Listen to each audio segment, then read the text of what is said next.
बालक के, अब यह बताओ कि 12 आदित्य कौन से हैं। महर्षि याज्ञवल्क्य ने बताया, 1 वर्ष के 12 महीने ही 12 आदित्य हैं। ये मास की मनुष्य की आयु को क्षीण करते हैं, इसलिए इन्हें आदित्य कहा जाता है।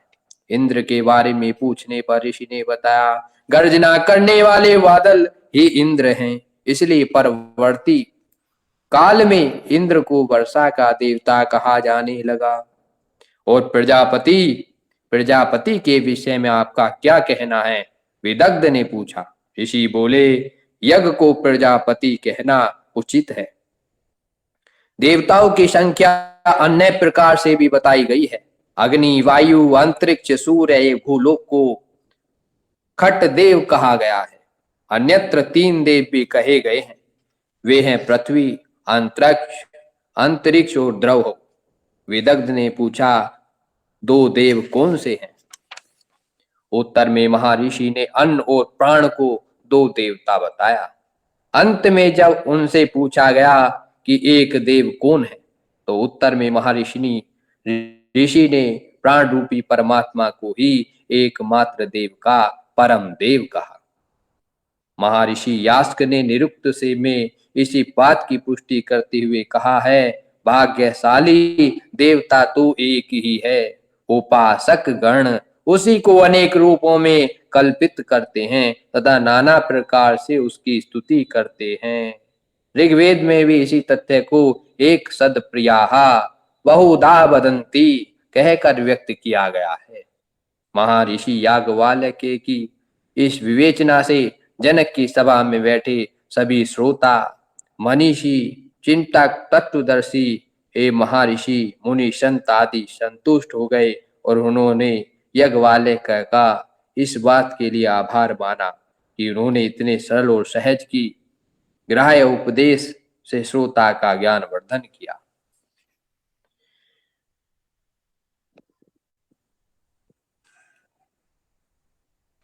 बोले श्री याज्ञवल्क्य ऋषि महाराज की जय।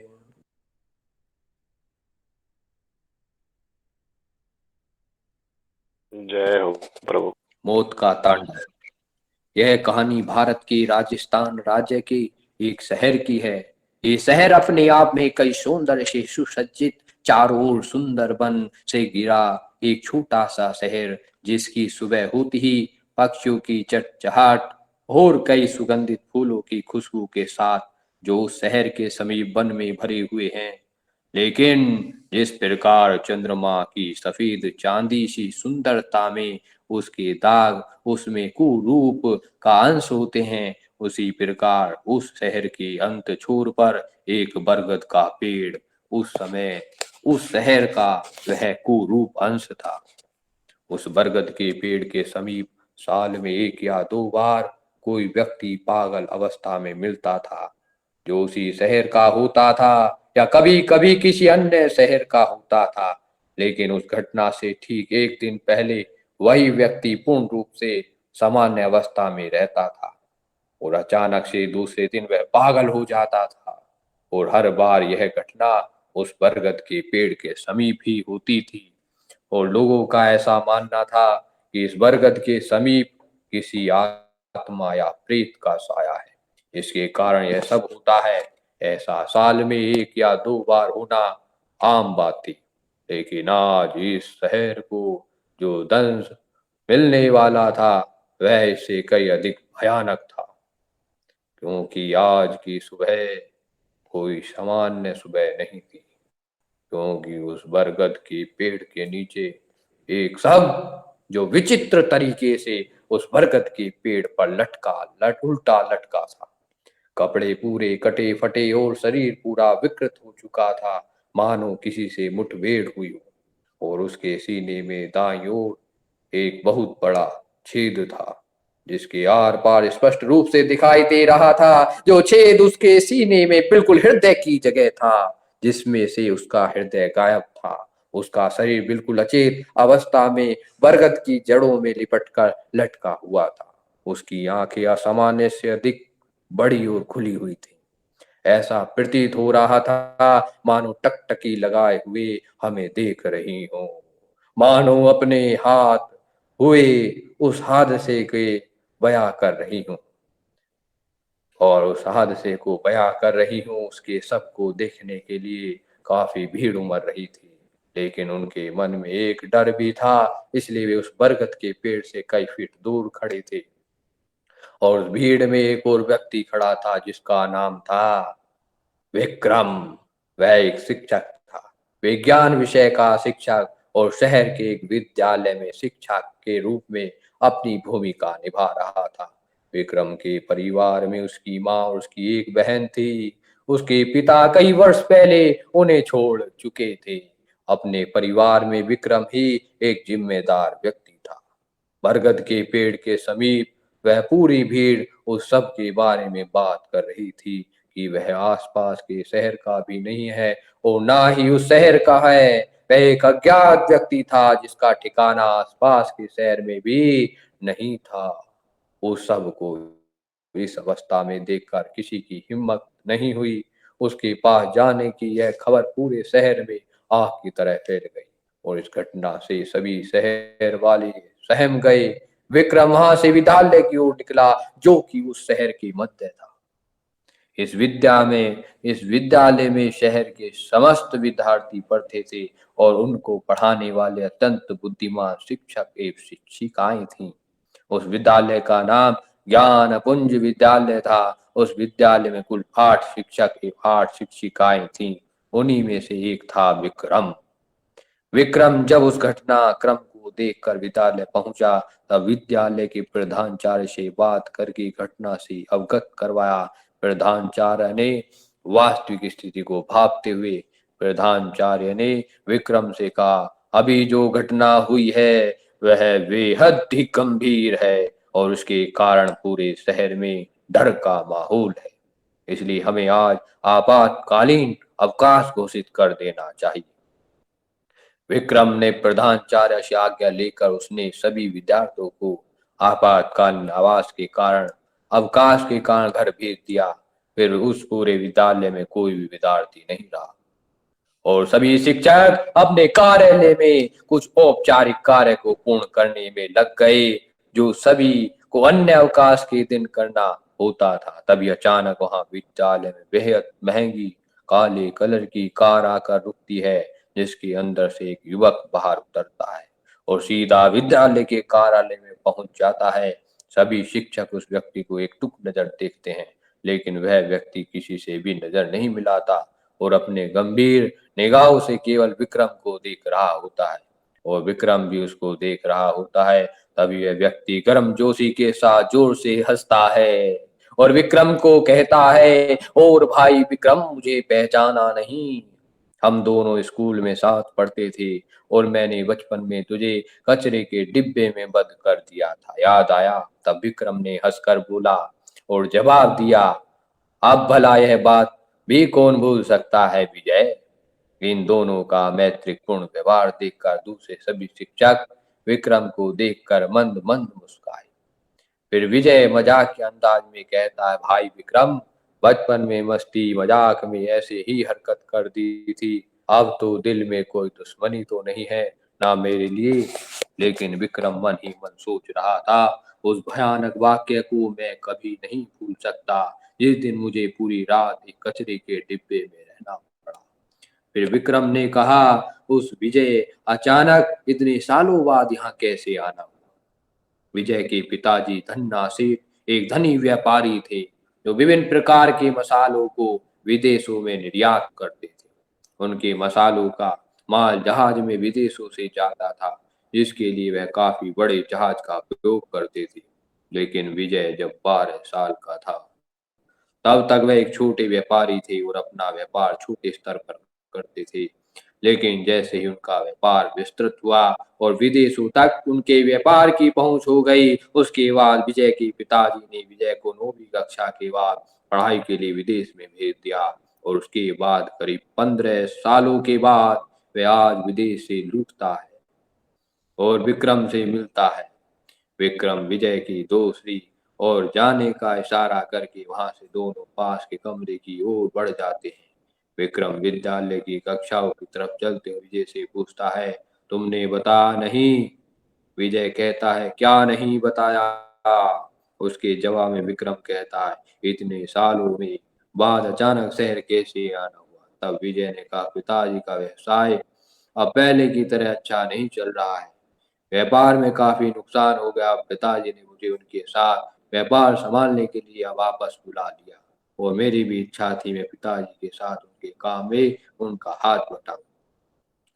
तभी एक व्यक्ति दौड़ते हुए हाफते हुए विजय के समीप आता है और विजय से कहता है, सेठ जी ने वह बक्सा मंगाया है जिसमें पीले पत्थर पड़े हैं। उसकी बात को सुनकर विक्रम थोड़ा अचरज में पड़ गया और सोचने लगा कि ये पीले पत्थर क्या है। विजय उस व्यक्ति के साथ कार के नजदीक जाकर कार के अंदर से बक्सा निकालकर उस व्यक्ति को दे देता है। विजय कहता है, इसे बड़े ध्यान से ले जाना, यह बहुत ही महंगा बक्सा है। तब उसकी बात विक्रम भी सुन रहा होता है। विजय उस व्यक्ति को वह बक्सा देकर वापस विक्रम के पास आ जाता है। विजय विक्रम के चेहरे पर अचरज भरे भाव देखकर पूछता है, क्या हो गया भाई, इतना कंफ्यूज क्यों हो रहा है? तब विक्रम कहता है, पीले पत्थर वाकई बहुत महंगे हैं क्या? विक्रम की बात सुनकर विजय हंसता है और विक्रम से कहता है, वैसे उस बक्से में कोई पत्थर के टुकड़े नहीं, उस बक्से के अंदर विदेश से मंगाए हुए सोने के गहने थे। वह तो सुरक्षा के कारण और किसी को पता न चले इसलिए हम पीले पत्थर शब्द का प्रयोग करते हैं। यह बात सुनकर विक्रम कहता है, सोने और चांदी का व्यवसाय यह कब से शुरू हुआ? उसकी बात सुनकर विजय कहता है, मित्र विक्रम, यह सब छोड़ो, मुझे तुमसे उस बरगद के पेड़ के बारे में कुछ बात करनी है। जैसे ही विजय उस बरगद के पेड़ के बारे में बोलता है तो विक्रम उसकी बात सुनकर अचंभित और असहज हो जाता है और विजय से कहता है, इस बारे में धीरे बोलो, आज सुबह ही बरगद के नीचे किसी का शव मिला है और वह भी बहुत ही विकृत अवस्था में। विजय विक्रम का चेहरा अजीब तरीके से देखने लग जाता है और विक्रम की बात बड़े ही ध्यान से सुनता है। फिर विजय कहता है, तुम जिस व्यक्ति की बात कर रही हो उस व्यक्ति को मैं जानता हूँ, उस बारे में ही तुम्हें कुछ बताना है। विजय की आवाज सुनकर विक्रम अचरज में पड़ जाता है और मन ही मन चिंतन मनन करता है कि उस व्यक्ति को विजय कैसे जानता है और उसकी जिज्ञासा वजह से पूछता है, तुम कैसे जानते हो उस व्यक्ति को? विक्रम के इन शब्दों को सुनकर विजय के चेहरे पर चिंता के भाव उभर आते हैं और उसकी आवाज में एक झिझक आती है। फिर विजय अपने दाएं बाएं देखता है और विक्रम के समीप आकर आहिस्ता से कहता है, इस कहानी को पौराणिक समय में घटित अनेक वास्तविक घटनाओं से प्रेरित होकर यह घटना बहुत ही प्रसन्नमयी है और आगे की कथा कल सुनाएंगे।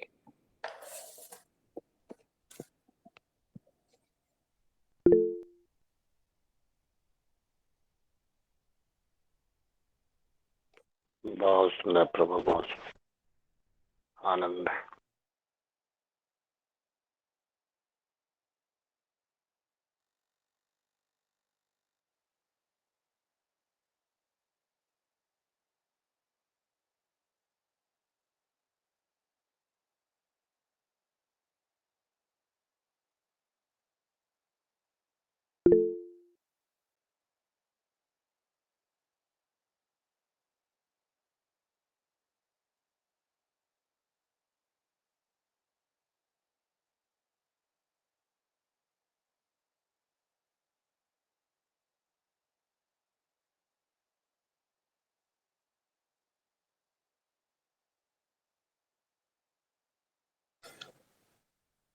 भूत प्रेत आदि के बारे में लोगों के मन में अनेक प्रकार की जिज्ञासाएं हैं। कौतूहल है, रोमांच है, सिहरन है, इसमें ऐसा बहुत कुछ है इसके बारे में लोगों को पर्याप्त अथवा सही जानकारी नहीं है। और जो जानकारी है उसे वे जान पाने में असमर्थ रहता है। इसलिए भूत प्रेत आदि के बारे में अनेक प्रकार की काल्पनिक बातें भी हैं, जो सत्य तो नहीं है लेकिन रोचक एवं रोमांचक अवश्य है। प्रेत आत्माओं के बारे में इतना तो लगभग सभी जानते हैं कि यह वायु रूप में होती हैं, कभी भी आ जा सकती हैं, किंतु कुछ व्यक्ति इससे आगे जाकर यहाँ तक सोचने लगते हैं कि अगर किसी प्रकार से इन प्रेत आत्माओं को अपने वश में कर लिया जाए तो उनके सभी कार्य ठीक प्रकार से होने लगेंगे। उन्हें किसी के बारे में गुप्त सूचनाएं मिल जाएंगी तथा वे भूत प्रेत से मनचाहा कार्य करवा पाने में सफल रहेंगे। कुछ व्यक्ति यहाँ तक सोच बैठते हैं कि अगर किसी भी प्रकार से किसी प्रेत आत्मा पर अधिकार कर लिया जाए अर्थात उसे अपने वश में कर ले तो उसके विरोधियों अथवा शत्रु का समन किया जा सकता है। इस प्रकार की कल्पनाओं ने अनेक व्यक्तियों की इस दिशा में विचार करने के लिए बाध्य किया है कि इस प्रकार से प्रेत आत्मा को अपने वश में किया जा सकता है। बहुत से लोग ऐसे उपाय भी करते देखे जा सकते हैं जिसके द्वारा भूत प्रेत को वश में किया जा सकता है। इसके लिए सरल माध्यम के रूप में प्लेन चेट का नाम हमारे सामने आता है। इसके द्वारा आत्माओं का आह्वान किया जाता है। ऐसे समझा जाता है कि प्लेन चेट के माध्यम से प्रेत आत्माओं को बुलाकर अपने मन चाहे प्रश्नों का उत्तर प्राप्त किया जा सकता है। पर प्लेन चेट क्या है और इसका प्रयोग कैसे किया जा सकता है इसके बारे में बताना आवश्यक नहीं है, क्योंकि इस ज्ञान में बारे में विस्तार से बताया गया है। इसके लिए इसके बारे में वहां से जानकारी गुप्त ज्ञान से ही प्राप्त होती है। कुछ व्यक्ति मजाक में तो कुछ लोग एक नया अनोखा अनुभव प्राप्त करने के लिए प्रेत आत्माओं का आह्वान करते हैं। प्लेन चेट अथवा अन्य किसी उपाय के द्वारा प्रेत आत्माओं का आह्वान कराने के पश्चात कई बार प्रेत आत्माएं आती भी हैं, व्यक्ति के प्रश्न का उत्तर भी देती हैं, किंतु यह सब करना किसी प्रकार की अनिष्ट को निमंत्रण देने जैसा ही होता है। प्रेत आत्माएं कई प्रकार की होती हैं। कुछ प्रेत आत्मा अच्छी और शांत प्रकृति की होती हैं, कुछ दुष्ट तथा उद्दंड प्रकृति की होती हैं। इसलिए आवश्यक नहीं है कि जब भी कोई व्यक्ति प्रेत आत्माओं का आह्वान करे तो अच्छी और शांत प्रकृति की ही प्रेत आत्मा आए। अगर कभी दुष्ट तथा उद्दंड प्रकृति की प्रेत आत्मा आ गई तब क्या होगा? चिदानंद त्रिपाठी जी, इसकी कल्पना कोई करता नहीं, किंतु ऐसा होने की आशंका एक संभावना हमेशा ही बनी रहती है। जैसा कि हम सब यह मानते हैं कि पृथ्वी लोक केवल जीवधारी यथार्थ मनुष्यों एवं अन्य पशु पक्षियों के लिए बना है। यहाँ पर किसी भी प्रकार की प्रेत आत्मा के लिए कोई स्थान नहीं है। किसी प्रेत आत्मा के द्वारा किसी व्यक्ति पर अधिकार कर लेने के बाद प्रयास करके तांत्रिक मांत्रिक द्वारा प्रयोग करवा प्रेत आत्मा से मुक्ति प्राप्त करने का प्रयास किया जाता है। उसी प्रकार कोई प्रेत आत्मा भी किसी के आह्वान करके बुलाए जाने को उचित नहीं समझती है। जब आह्वान किया जाता है तो उसका आना आवश्यक हो जाता है। आवश्यक होने के उपरांत किंतु इसमें उनमें भी विद्रोह की भावना पनपती रहती है। जैसा कि पहले बताया गया कि अगर आह्वान के पश्चात किसी दुष्ट प्रकृति की प्रेत आत्मा आ जाती है तो उस समय क्या स्थिति हो सकती है, इस बारे में भी विचार करना आवश्यक है। यहाँ मैं आपको ऐसी ही एक सत्य घटना के बारे में बता रहा हूँ, जहाँ प्रेत आत्मा का आह्वान करना अत्यंत भयंकर सिद्ध हुआ था।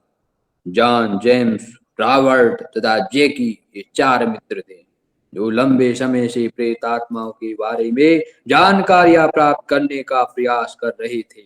इस विद्या के विशेषज्ञ डैनियल ने जैकी को बताया था कि अगर प्लेन चेट अथवा अन्य किसी विधि से किसी प्रेत आत्मा को बुलाकर एक विशेष उपाय किया जाए तो वह हमेशा के लिए आपके अधीन हो जाएगी। फिर आप चाहें जैसे काम मुझसे ले सकते हैं। दरअसल डैनियल का एक बार भारत जाना हुआ था। वहां पर उसकी एक अघोर पंथ के तांत्रिक से भेंट हुई। तांत्रिक को अनेक प्रकार की सिद्धियां प्राप्त थी। अनेक प्रेत आत्माओं उसके अधीन थी और उनसे कैसे काम लिया जा सकता है, इस बारे में तांत्रिक ने डैनियल को बहुत ही रहस्यमय बातें बताई। इससे वह बहुत प्रभावित हुआ और कुछ विद्याएं उपाय आदि भी सीख लिए थे। जैकी को भी उसने इन्हीं उपाय के बारे में बताया, आश्वस्त किया कि वह उसकी ही इस कार्य में पूरी मदद करेगा। जैकी ने यह बात अपने तीनों मित्रों को बताई। प्रेत आत्मा का आह्वान करने का मन बनाया। वे इस भ्रम में थे कि आह्वान के बाद वे प्रेत आत्माओं को अपने बस में करके उनसे मन चाहा उचित अनुचित कार्य करवा लेंगे। ऐसे विचार करके उन्होंने प्लान चैट के माध्यम द्वारा प्रेत आत्माओं का आह्वान करने का निश्चय किया। डैनियल ने उन्हें सहयोग का आश्वासन तो दिया था, किंतु स्वयं उसे इस बारे में कोई विशेष ज्ञान अथवा सिद्धि प्राप्त नहीं थी। फिर भी वह अपने स्तर पर उनकी जैसी मदद कर सकता था वैसी मदद करने के लिए तैयार हुआ। चारों मित्रों ने प्लेन जेट का सामान जुटा लिया। यह प्रयोग करना था, यह तय नहीं हो पा रहा था क्योंकि इसके लिए एकांत और अंधेरे स्थल की आवश्यकता थी। बाद में यह तय किया गया कि जैकी के घर इसका प्रयोग किया जाए। जैकी अपने माता पिता का एकमात्र लड़का था। उनका मकान 2 मंजिला था। पहली मंजिल पर माता पिता रहते थे, दूसरी मंजिल पर वह रहता था। कमरा काफी बड़ा था। तीनों मित्र अक्सर वहां आते जाते रहते थे। अतः जैकी के माता पिता उनसे भली प्रकार से परिचित थे। जिस दिन प्रेत आत्माओं का वहन करना था उसके पहले सारा सामान वहां इकट्ठा कर लिया गया था। अब उस दिन यह उपाय करना था। उस दिन रात के समय तीनों मित्र भी वहां गए। वे चारों मिलकर एक नया अनुभव प्राप्त करने वाले थे, इसलिए सभी के दिल में तेजी से धड़कने बढ़ने लगी और दिल धड़क धड़क धड़क धड़क रहा था। निश्चित समय पर चारों मित्र कमरे में अंधेरा करके बैठ गए। प्लान चैट बोर्ड के चारों कोनों में एक एक मोमबत्ती लगा रखी थी। अब वे चारों मन ही मन में किसी मंत्र का जप कर रहे थे। आवाज कुछ ऊंची थी। वे निरंतर 15 मिनट तक अपने मंत्र कुछ उच्च स्वर में बोलते रहे। तब उन्हें रोमांच मिश्रित आश्चर्य हुआ कि उनका आह्वान सफल हो रहा था। प्लेन चेट पर रखा हुआ सिक्का धीरे धीरे अपने आप ही उछलने लगा था, इधर उधर हिलने लगा था। इसका तात्पर्य यह था कि वहां पर प्रेत आत्मा का आगमन हो चुका है। अब उन्हें विधान के अनुसार तो अपने कुछ प्रश्न पूछ लेने चाहिए थे अथवा अन्य किसी प्रकार की बात करनी चाहिए थी।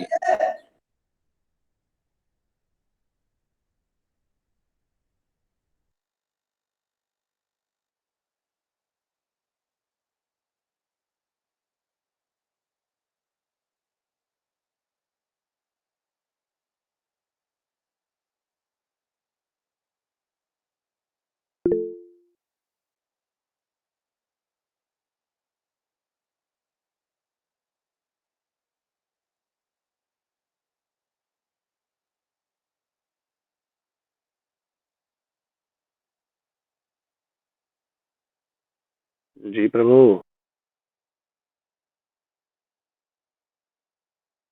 प्रभु प्रभु प्रभु, माइक म्यूट है शायद आपका।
अरे प्रभु, ये माइक म्यूट हो गया।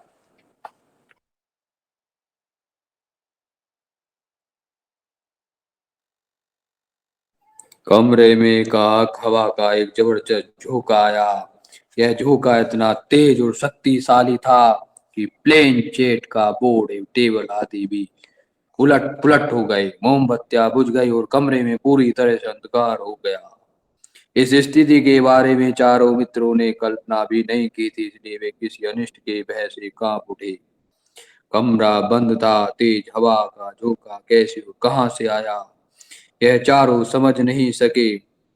इसके साथ ही उस कमरा हल्की ठंडी से बढ़ने लगा। तभी एक हल्की किंतु खरखराती हंसी की आवाज सुनाई दी। साहस करके रावट ने पूछा कि कौन हो तुम। प्रश्न के बाद कुछ पल की शांति रही, सनसनाहट रही। फिर वही खरखराती हुई आवाज सुनाई दी कि मैं गार्डन का प्रेत हूँ। जिस प्रेत आत्मा को तुम लोगों ने बुलाया है, मैं भी उसके साथ साथ आ गया हूँ। गार्डन का नाम सुनते ही तीनों एकदम से कांप गए। गार्डन के बारे में सभी को मालूम था, वह एक दुर्दांत और खूंखार हत्यारा था। उसने अपने जीवन काल में 30 लोगों की हत्याएं की थीं। यह सरकारी आंकड़े थे। वैसे लोगों का मानना था कि उसने 50 से अधिक लोगों को मारा था। यह अपराध करके लंबे समय तक पुलिस से बचता रहा और एक के बाद दूसरी हत्या करता रहा। वह मानसिक रूप से विक्षिप्त था। हत्या करने के पीछे उसका कोई प्रायोजन नहीं होता था। न वह हत्या के बाद वहां कोई लूट करता, न हत्या करने वाले के साथ उसकी किसी प्रकार की शत्रुता होती। बाद में पुलिस के अथक प्रयासों से वह पकड़ा गया। पकड़े जाने के बाद उसने प्रेस को बताया कि किस हत्या करने के बाद उसे असीम आनंद की प्राप्ति होती थी। मरने वाला जितना अधिक तड़पता था, उतनी ही उसे अच्छा लगता था। हत्या क्यों करता था, इस प्रश्न के उत्तर में उसने बताया कि मानसिक रूप से जब वह अधिक बेचैन हो जाता था तब वह हत्या करता था।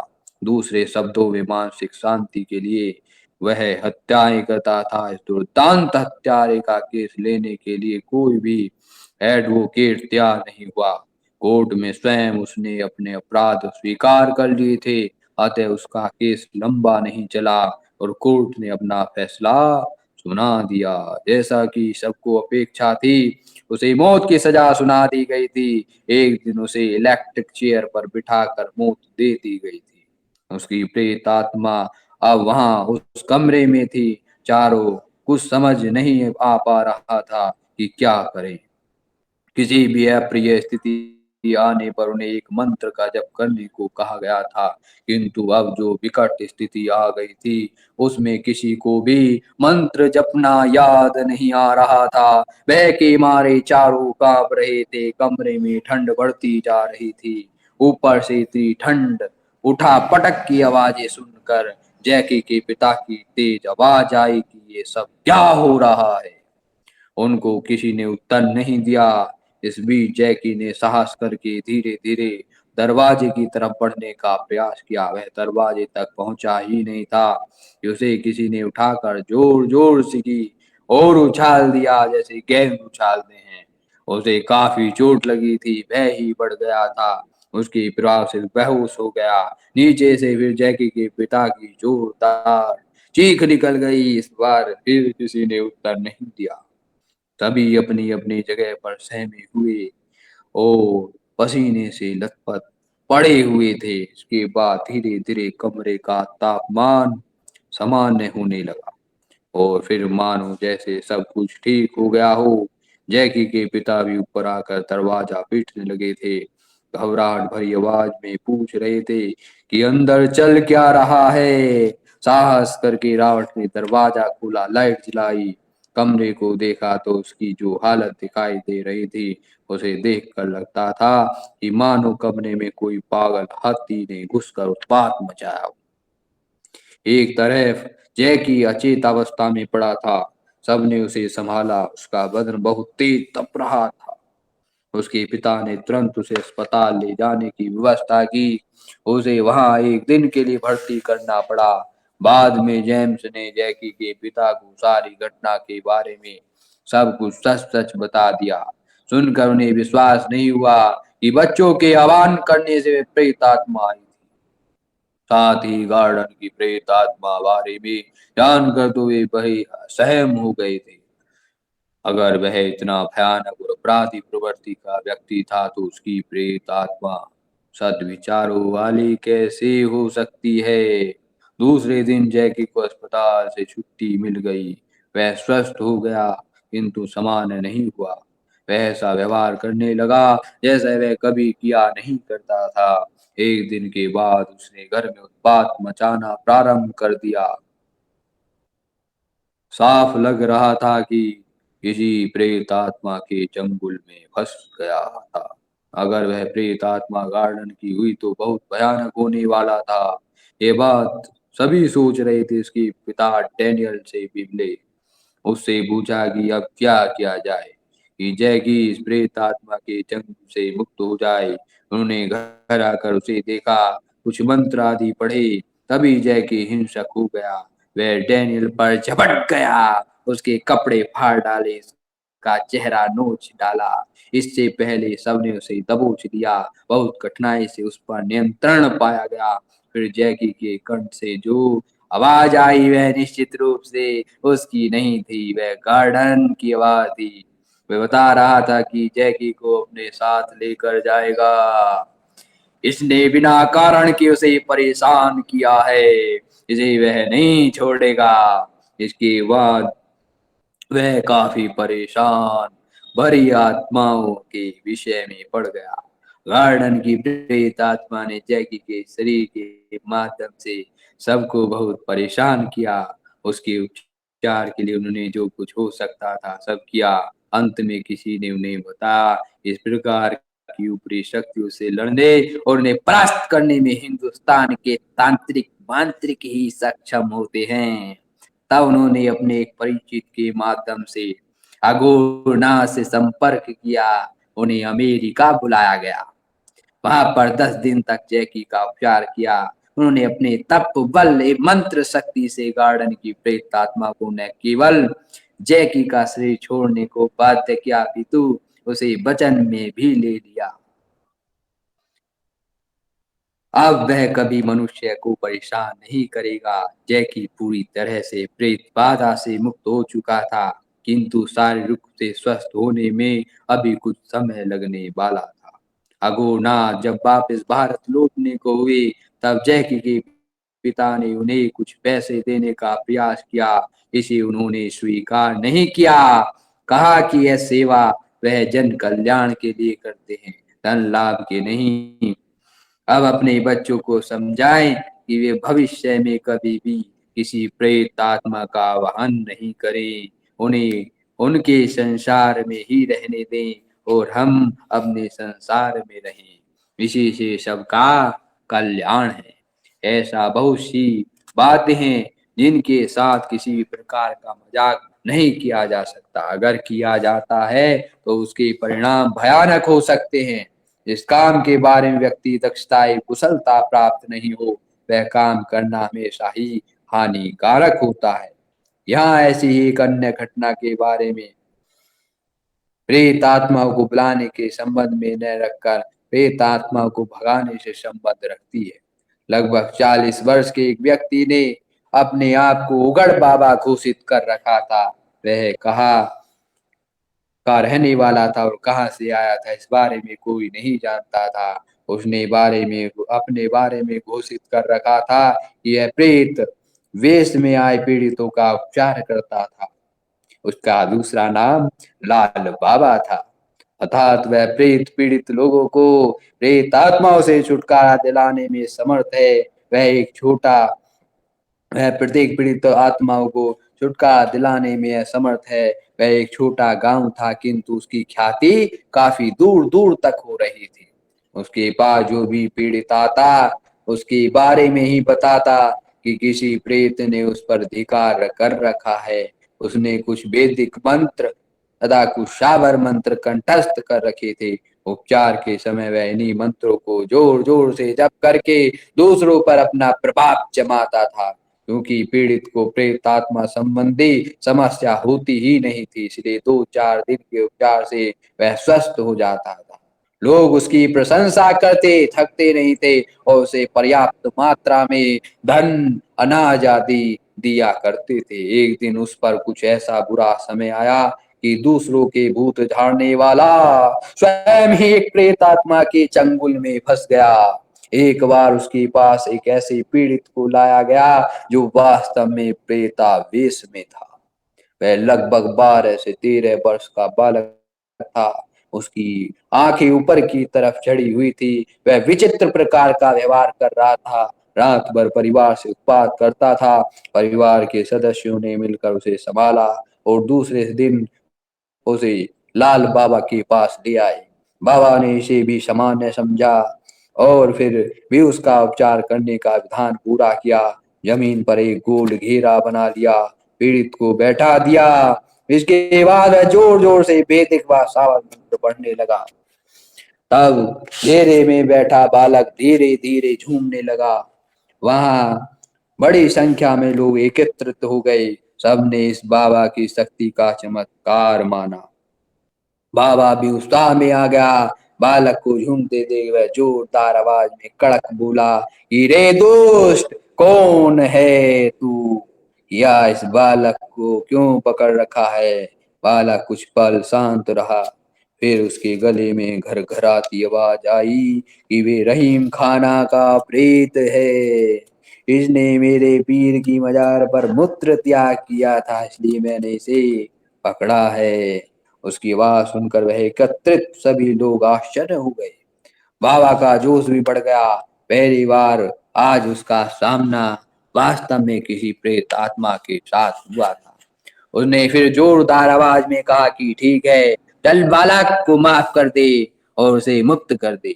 बालक में समाई प्रेत आत्मा ने कहा कि नहीं, अभी मैं इसे नहीं छोड़ सकता, इसे दंड भोगना होगा। बाबा ने जोरदार आवाज में मंत्र पढ़े और फिर चिल्लाकर बोला कि बालक को छोड़ दे, नहीं तो मैं भस्म कर दूंगा। बालक थोड़ा शांत हुआ।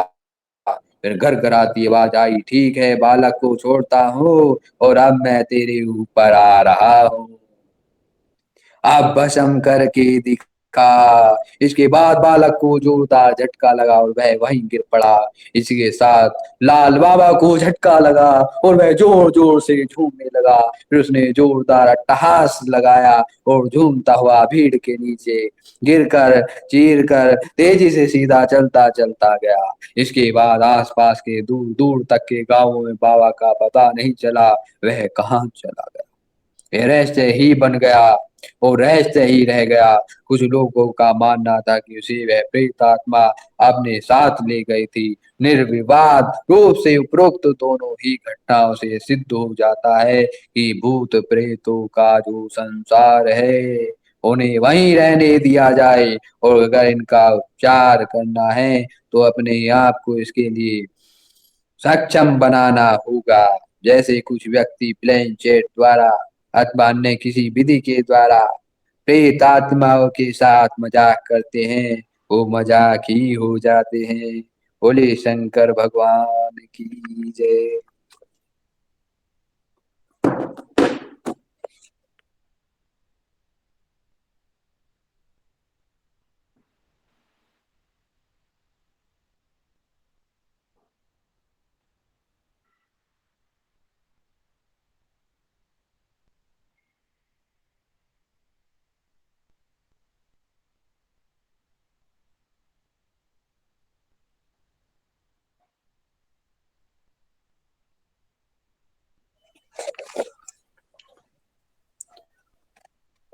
प्रणाम गुरु जी। बहुत सुंदर, बहुत सुंदर। वो आपके द्वारा भी कुछ हो जाए आज।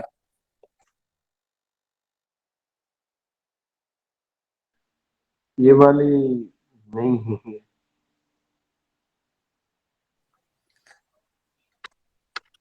आज मिथिलेश गुरु जी बताएंगे भूत हाँ, का मिथिलेश भैया जी भंडार। बताएंगे।